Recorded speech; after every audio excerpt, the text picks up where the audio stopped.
You are listening to Our Urban Voices with Dr. Alphonse Javed, a podcast that presents Christian narratives through diverse voices that impact urban ministry. Here is your host.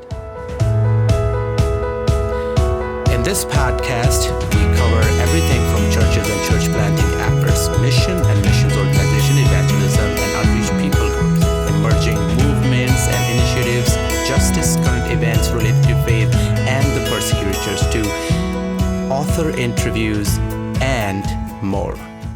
Let's get to it. Thank you so much for being with us this morning. And I just want to allow the public, I want to let the audience hear directly from you a little bit about your background, about your current position, and then we'll get into the conversation. So, George, go ahead. Why don't you introduce yourself, brother? Well, Brother Alphonse, thank you so much for this opportunity to be a part of this brand new podcast. I appreciate our friendship and our mutual support of one another. Well, I was born in New York City, in Queens, at a hospital that is no longer there, but is now an intermediate school in Jackson Heights. And my wife was actually born in Brooklyn. We come from very different kinds of backgrounds. Mine is more German and Irish. My wife's is Italian. So you can imagine that combustible mixture of cultures. We met in high school sweethearts, actually, and married when I was a junior in college. Felt a call to ministry. I did not grow up in a Christian home. And so becoming a Christian and being a disciple and then entertaining a call to ministry was quite strange to us. But nevertheless, we did go to seminary and came back to serve in New York ever since. So we've been on the field in this metropolitan area since 1983.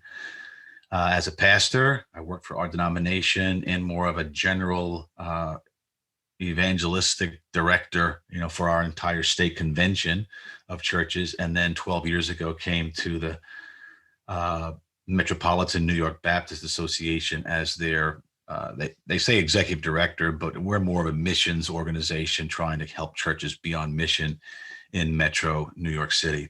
It's a great challenge. What a tremendous mission field we share. And, the churches that we serve reflect the diversity and the context of our area, just very multicultural, very dense, diverse, however you want to define a city. Obviously, New York is that. And we're just really encouraged by what we see God doing. So yeah, there are several different things you said in your introduction. So thank you again for being here. So one of the things you said was that you have served in the past somewhere else, right? That's one. And then you came back in the city, but you were born and raised here in New York City. So that's wonderful. So I wanna hear a little bit about that, because today what the culture is we see it, what's happening right now. You and I both know. I live right here in Midtown Manhattan, right opposite side of New York City Center on 55th Street between 6th and 7th Avenue. So we know what's been going on for the last almost a year now. Especially in the wake of George Floyd's murder, and then the justice movement, and the church getting involved, all that. But I wanna talk about a little bit of your childhood. So what was your experience growing up here, you and your wife, because she was in Brooklyn? So I just want to hear a little bit. What did you guys see? Was it any better? Is there anything that changed since then? And if the church, more importantly, go ahead. I wouldn't say that it's better or worse. It's very different.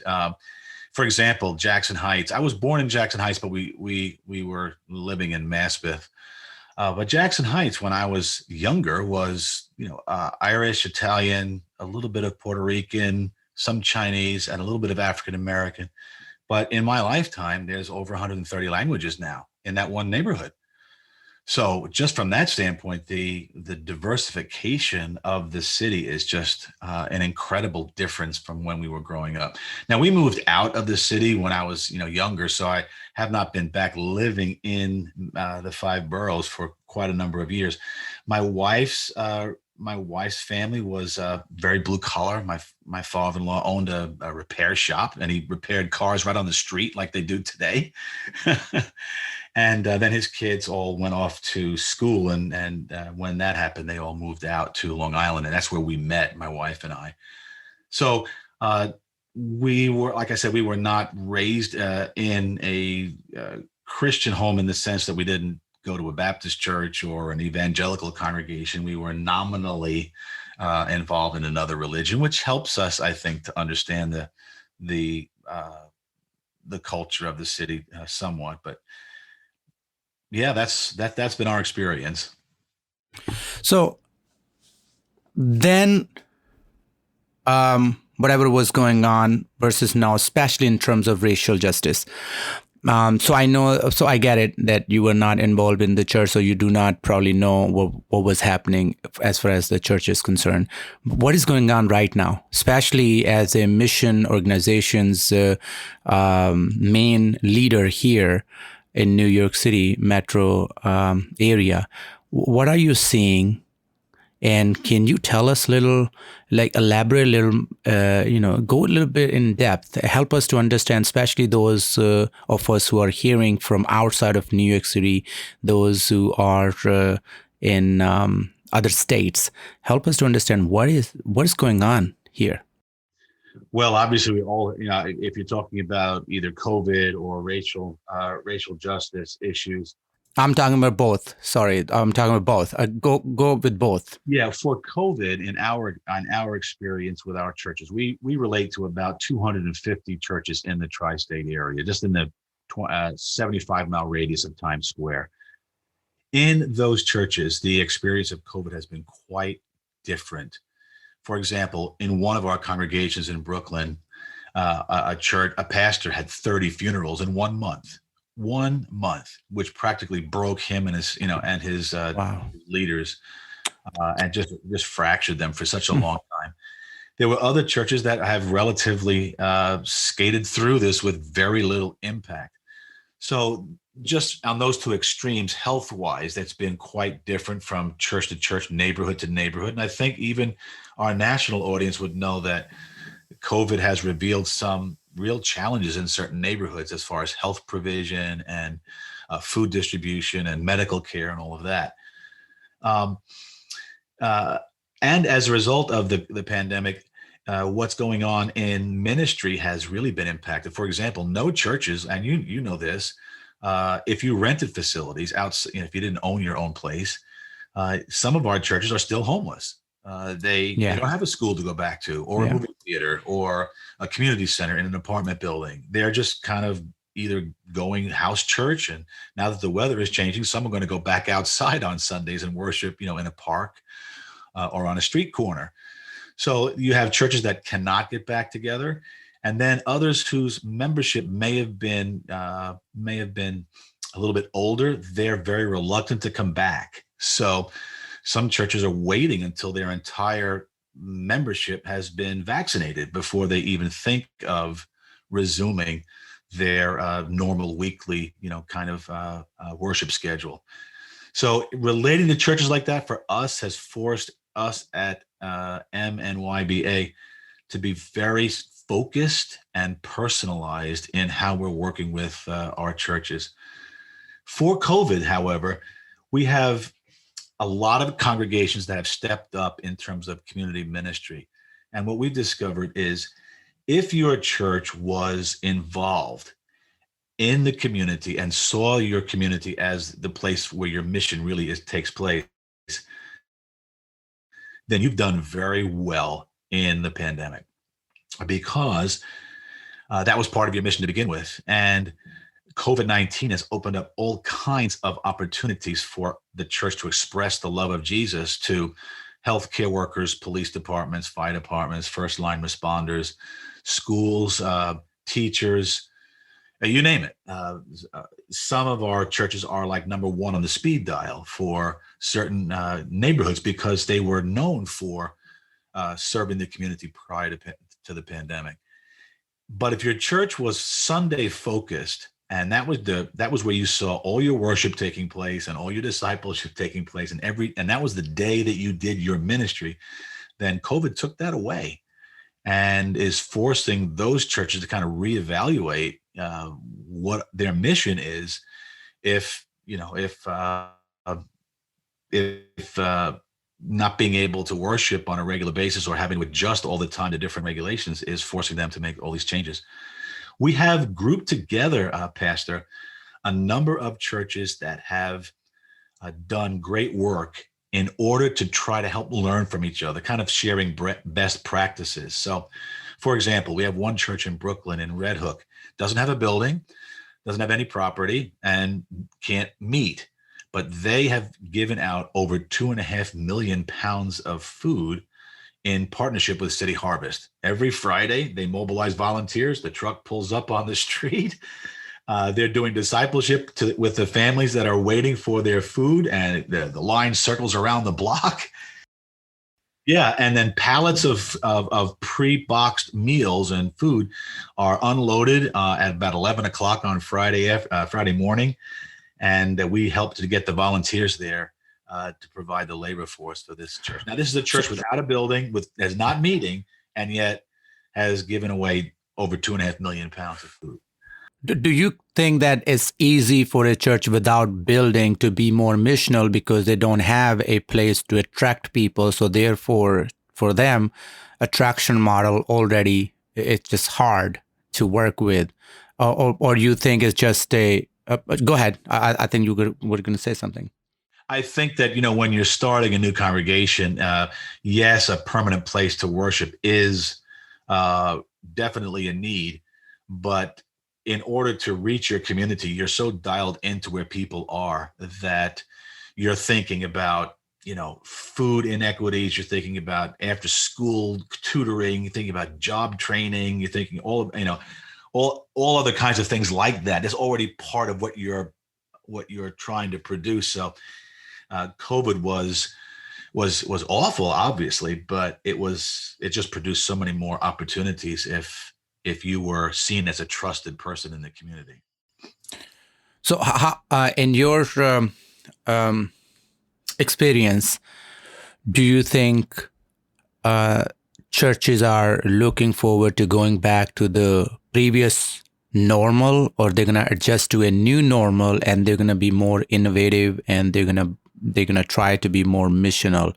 What you're hearing, what you're seeing? Well, I think it's kind of both, and not to be too nebulous about that, but there are some that are definitely looking for this to go back to normal, which I'm trying to tell them it's not going to be normal. It's never going to be what you thought it was. I am telling churches, seize the day, and this is probably the one time in your experience where you'll have more unity in your church about trying to reach people and minister to people's needs than at any other time.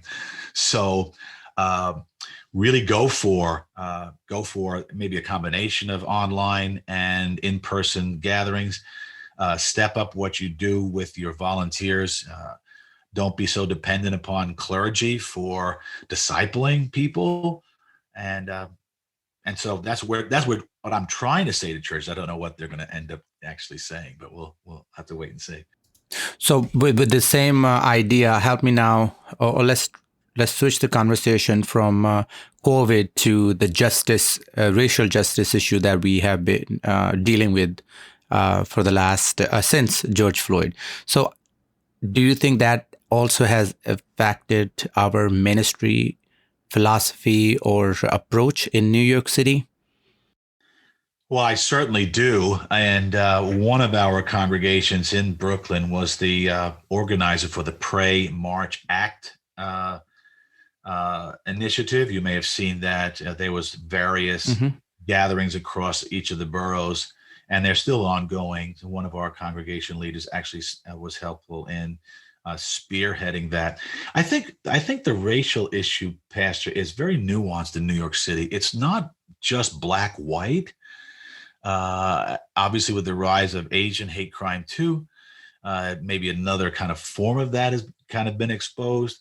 So, in our churches that I relate to, of those 250 42 are Hispanic, and 38 are Haitian. We have a variety of 20 plus churches that are Korean, Chinese, Filipino, a growing number of South Asian churches, especially in Jackson Heights area or in Queens. And then we have African American, Anglo, multicultural. And I think the murder of George Floyd was an event that catalyzed a lot of thinking about the inequities in our country. But I also think that there are other churches that are struggling to how to respond to that. For example, I was with our Chinese congregations a few weeks ago at their pastors meeting, and they're not typically like crusaders for rights. And they're really struggling with what is to be our response to Asian hate crime. Not knowing many of the community leaders, they're not usually out on the streets protesting. They've pretty much traditional in their Sunday gatherings and discipleship. They're saying, what is our response to be to that? So they're not sure about that. They're a little bit more cautious, I would say. But nevertheless, they are struggling with what their proper response to that will be. So last night I was having this small group. In Sunday evenings we have a small group, and I had four, one, two, three, four, four Asian individuals, and three of them were from China. And it was a small group, not a Bible study. So we tried to talk about life issues and then purpose of life. And of course, we always try to discuss faith in the midst of those things. So we're talking about current event. And that was one of the thoughts that I heard very clearly from the community. These three Chinese individuals, that we are Americans too. So, and then one of them said, church response, right? What should church be political, getting involved in politics, and because any movement, any protest you lead, it's actually sends a political message. And even then they were I think it was three or four people from they were African Americans, so they were start talking about church involvement in the 60s, and civil rights movement would not have been successful if it was not for the church. So I don't know why we ended up talking about it, but at the end it was nice hearing and letting the folks talk about it. So my view was that, I personally do not get in, when I'm preaching or teaching, I stay away from politics. But here I see you guys sitting in this small group, and you guys are directly impacted by what's going on in our country, in our city. So I'm okay. We can talk here about these things. I don't have the solution. But the question that they brought, and I'm bringing that to you as a leader, is where is that line that I need to watch out as a pastor? Or you have so many pastors that you are working with.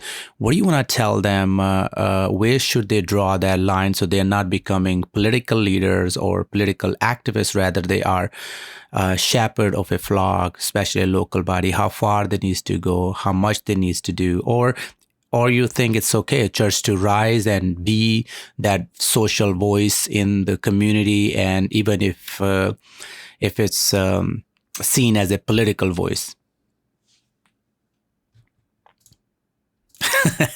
I just tell you, last night it was very heavy, small group meeting, and at the end, my wife was there, and I was like, sometimes you just gotta do it, because if I'm calling it a small group, that means this is our family. So if they want to talk, we gotta talk.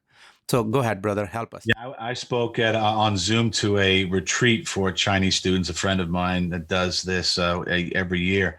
And she gave me an assigned topic, which was nothing to do with justice, racial tensions. But as soon as the Q&A opportunity was given to the students, that was their questions, and they were all Chinese Americans. I would say a couple of things. I say, first of all, I think what you did last night was exactly the kind of thing we need to provide in the church, and that's a place for people to be heard.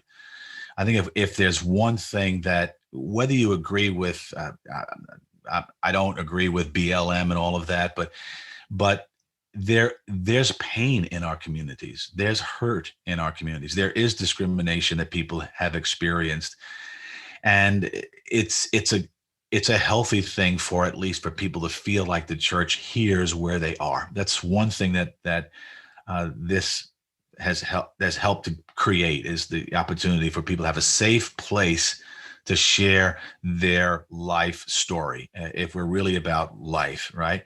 And a lot of churches call small groups life groups, and we do life together. But how do we, compartmentalize a big portion of our experience if we don't give them opportunities to share their hurts, whether it's racially or whatever it may be.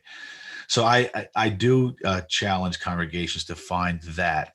I also would say that that leaders need to be connected to their community. They need to be in relationship with school boards and police precincts and community block, associations and whatever, to keep a pulse on what real life is like for the people that you're trying to either minister to or trying to reach. That's not being political. That's just being, I think, being pastoral, that you're pastoring a community and not just a people that are in the community. You're called to a place as well as to shepherd an individual congregation. So you've got to take the effort to be in relationship with your city council, with your borough presidents, whatever it may be where you are. As far as where the line is, that's a hard one, because some of our guys have kind of retreated from the protest side of things because it just gets so co-opted by other messages, if you know what I mean. Even with the Pray March Act effort that I was involved in, I went to one of the marches. There were opportunists in the crowd that wanted to join the march and take over the message, either by holding up a sign or by a chant that was entirely unbiblical, unchristian, and very uncaring. So I know some of our churches kind of said, you know what, I'd rather work behind the scenes relationally to use our impact to represent the voices of our people to people in power, but not be associated with this, with protests, because it just gets co-opted into another message. So those are some of the things that we're trying to communicate. One thing I will say, though, in this group of churches that we've gathered together out of COVID, because their responses they've kind of found their place in what they do well, whether it's like food relief, like this church I told you about, or if it's after school tutoring or other types of community-based ministries, is that to use the word justice or social justice communicates so many different things to different people that even pastors in the group that we pulled together would say, you know what, I'm just not comfortable using that word because it's so charged politically that if I was to say this to my congregation, they would reject that. They would say that we're crossing the line. Yeah. And we're getting away from the gospel and our mission. So we got to be careful with the diversity of people in New York City.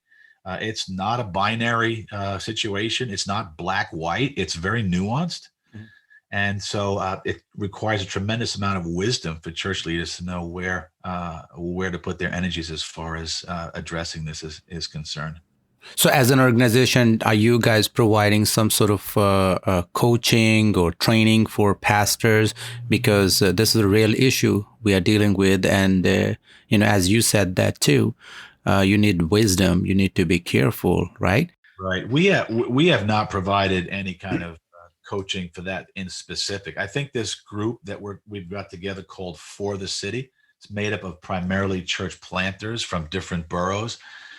And that is a part of their discussion. That we're not providing the training, we're providing the platform for them to share their experiences and then to learn from each other in what they're experiencing on the field, in their community. So it's more of a team-based teaching, and the purpose of it is not necessarily to train people in how to address social justice issues, but that is definitely a part of the conversation. Yeah. So let's talk about, you just talked about, again, church planting.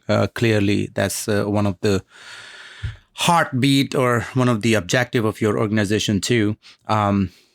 So are we failing in church planting in COVID-19? Is it working? Are people leaving? Are we having, how much funding we are losing as a result of pandemic because funding was coming from the outside and those churches are struggling? What is happening in the church planting movement right here in New York? Well, as far as the churches in our association are concerned, obviously a lot of momentum was lost because of the pandemic and all the other things that came after that. There are two things that we're trying to accomplish, Pastor. One is we want to see the overwhelming majority of our church planters to be indigenous to New York. And what I mean by that is not necessarily that you were born in New York. It means you didn't have to move to New York in order to plant.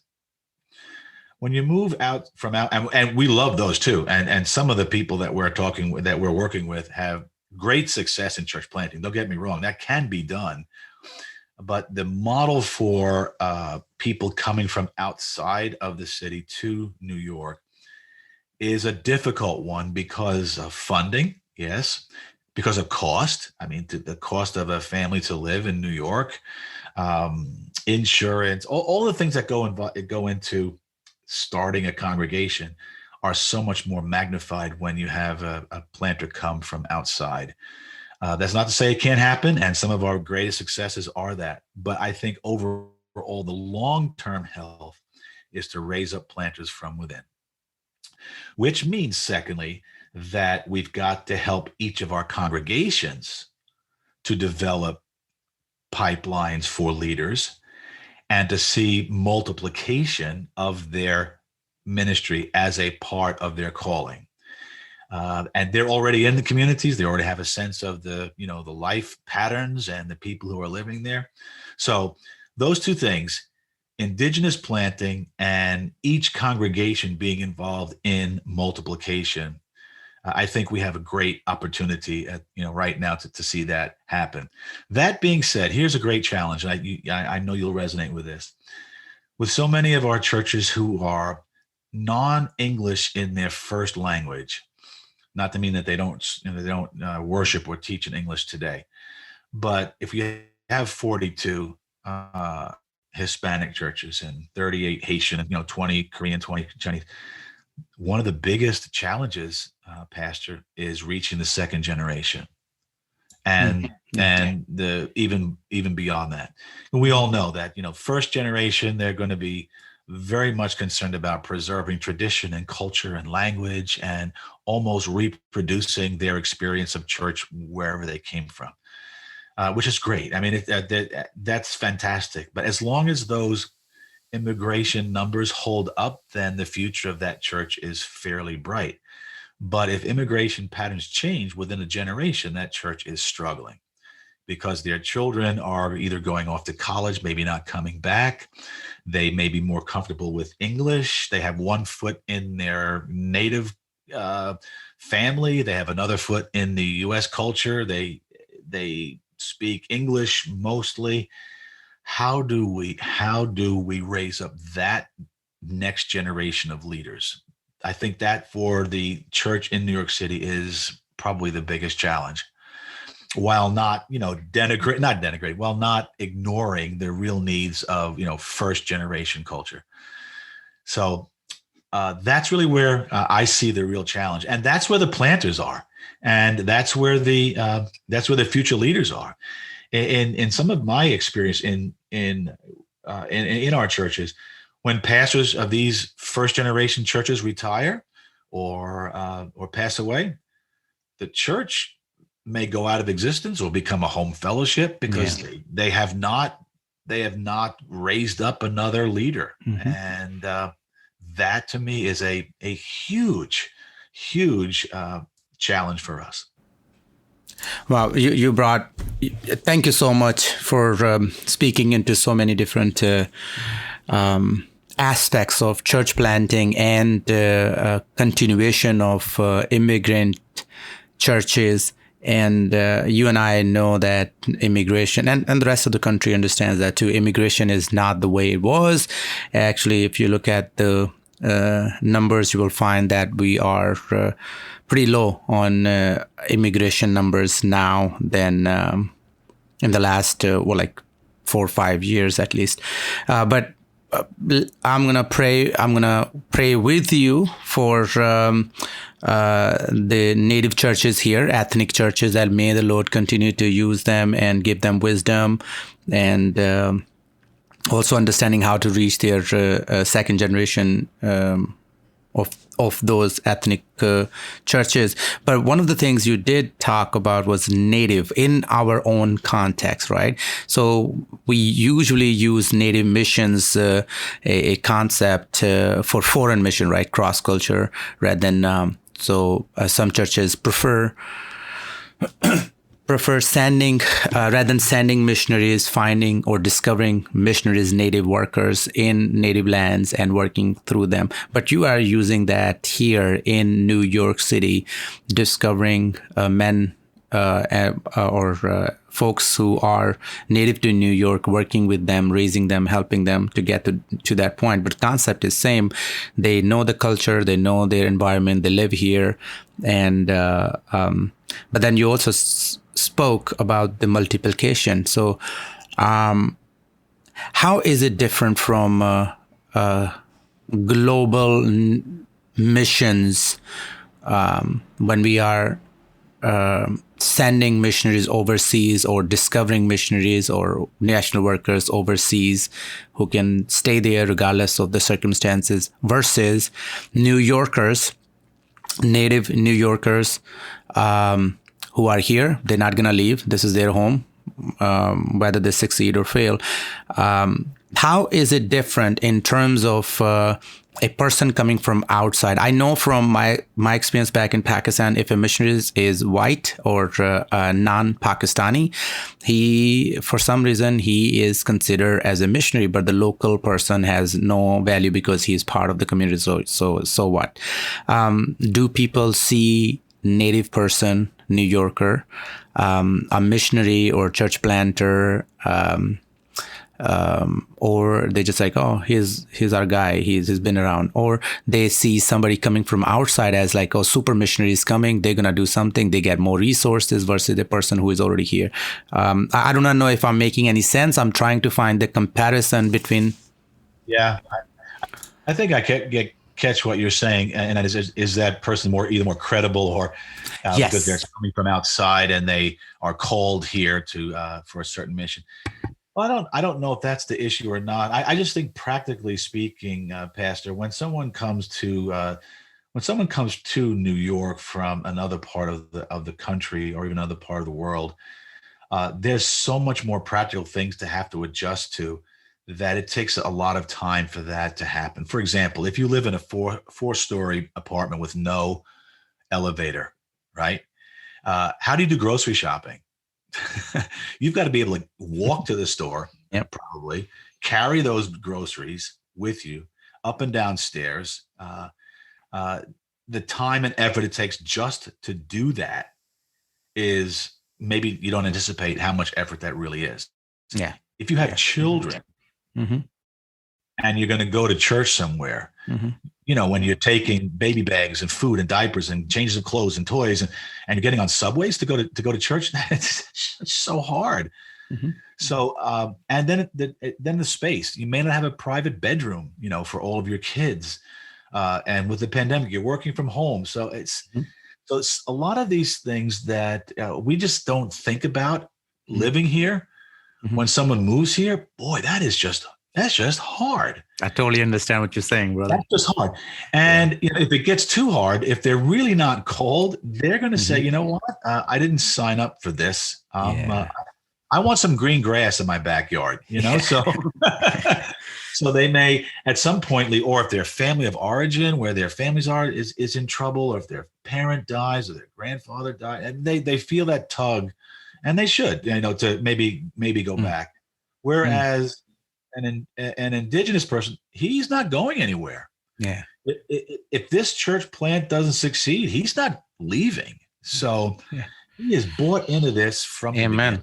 Yeah. I love, George, how you're using native, indigenous, these terms far too often used for global or foreign missions. But I love that you're using it right here in urban setting. Our urban voices are important in that context when it comes to contextualization, when it comes to defining how the mission is working, because we work here, we live here, we know how things are. So let me close with thank you so much. And I wish we can just talk and talk. You're full of wisdom and so many experiences. Love it, brother. So as I close, tell me a joke. You're asking me to tell you a joke? Yes, please tell me a joke. We had a very serious conversation. I don't want the audience to just leave with all of these different challenges and serious conversation. I love my guests telling us a joke. No, I'm not prepared to give you one. I can't. Believe it or not, nobody is. Okay, so there was only one person who was super fast with a joke. Only one person so far. Almost everyone, and some of them got so nervous or weird about joke, they literally end up talking more about the ministry. I said, no, you're trying to redirect me. You're trying to distract me. I need to know. I need to hear a joke. So go ahead, brother. Tell me a joke. It could be a simple one. Could be a simple one. Oh my! I'm not a joke teller. I'm more of a prankster. I'm more of a. I saw my grandkids yesterday, and they're used to me pulling jelly beans out of their ear. They think that I can find, hidden pieces of candy whenever I come over. So I just I joke around with them a lot. So they walk up to me with their heads turned to the side, so I can see inside their earlobe, and so that's good. Yeah. Hey, you know what? There's great beauty in this world, and there's great joy in this world too. And just get out and enjoy God's creation, and Amen. Just flood you with His grace, and be joyful. And if you are a grandfather, or if you are, or father, that's a good trick. Learn the trick and pull jelly beans from your children's ears. They will enjoy, and you will enjoy it too. So with that, we're going to bring this podcast or this episode to temporary end. We'll continue again one day with George, hear more about the ministry he's doing here with his organization. Let's continue to pray for his organization. With that, I just want to thank you for listening to us. I'll see you next week with our new guest. Until then, God bless you all.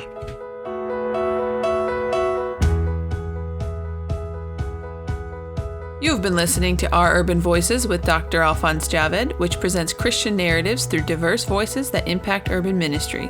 Please check back for new episodes every week.